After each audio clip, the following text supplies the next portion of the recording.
Well, whoever called me before, which happened to be my wife, decided to call me back. And I am back, and it looks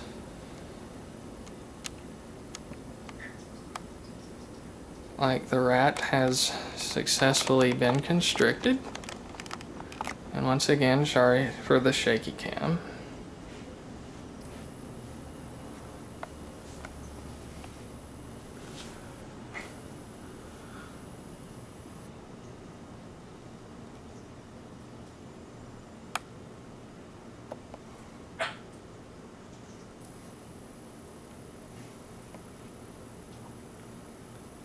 I've always found the way snakes eat to be fascinating. And I think that's the reason the majority of snake owners get into it, is they're fascinating animals, and one of the more interesting aspects is how they eat.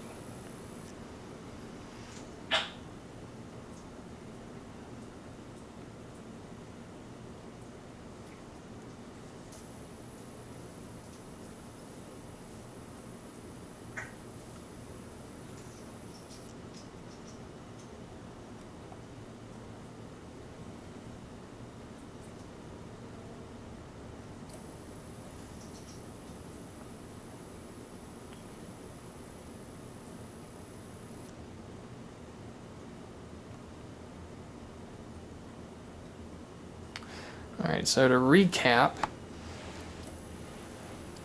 you'll want to get an appropriate sized prey item, and depending on the feeding response of your particular snake, you may need to pre-scent the area by just leaving it in the box on top of the cage, as I did, which really wasn't necessary. I just did that to do it because my particular snake here has a very, very strong feeding response now. She went on a 9-month fast, believe it or not. Did not eat for 9 months, and about a month and a half ago she started eating again and has just been nailing them week after week. The only week she didn't eat was when she went through a shed process.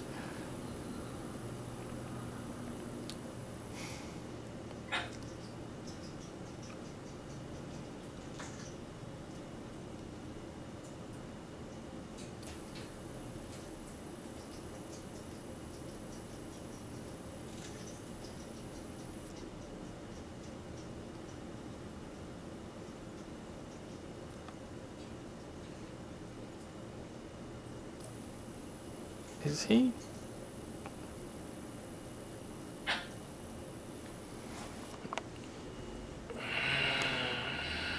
I do apologize for the shakiness. Alright. For a moment there, I thought she was gonna eat him backwards.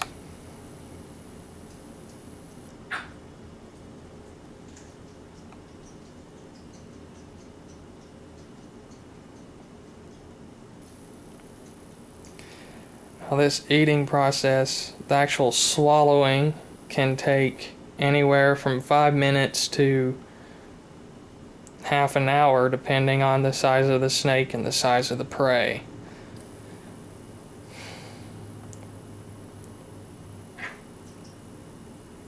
Now, ball pythons are typically fat-bodied snakes,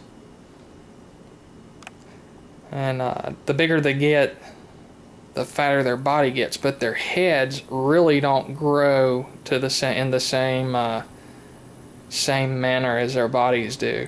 So the bigger snakes can take a bigger prey item, but because their head isn't as big in proportion, they'll take a longer time swallowing. My girl here, she doesn't take too long. And you can see she's been working at it for what, 5 minutes, and is about halfway done. It seems like getting in the first half of the body is the hardest, and then once over half is done, the rest just seems to come a little easier. I'm not exactly certain why that is, but you can see she's really moving on it right now.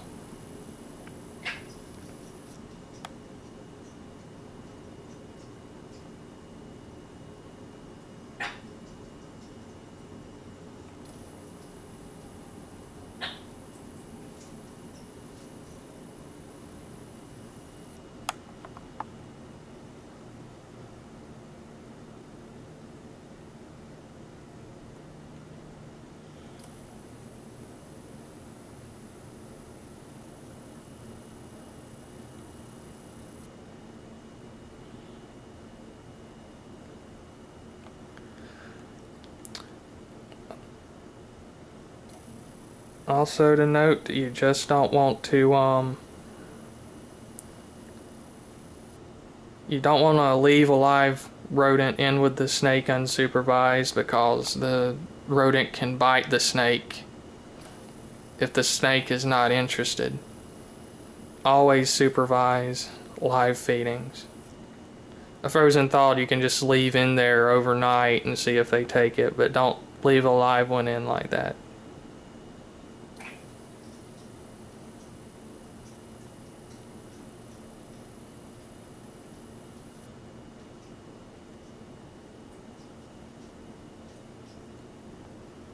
Look at that, she's got most of it down already.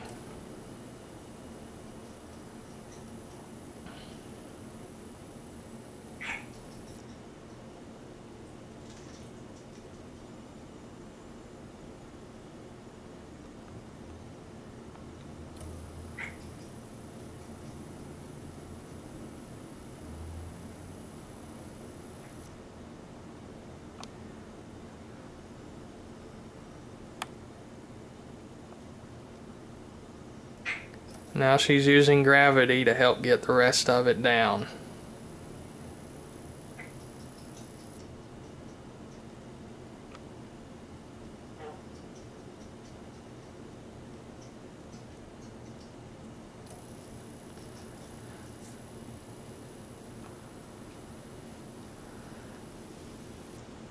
Looks like all that's really left is, well, looks like she's got it all down. She's just working it down the throat.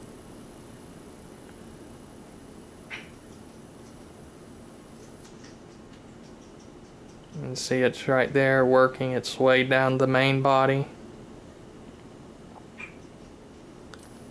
Oh, the tongue's flicking again.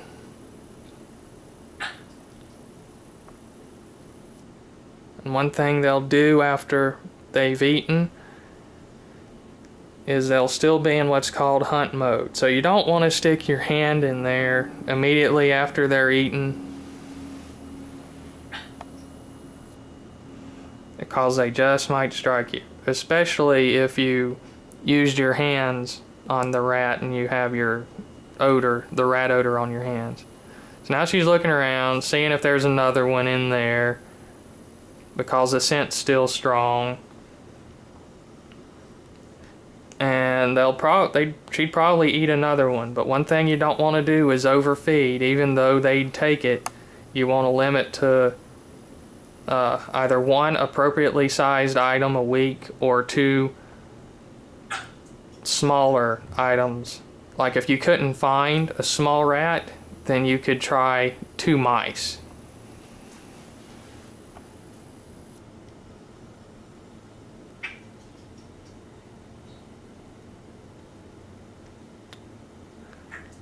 So that's how the feeding process of a ball python works.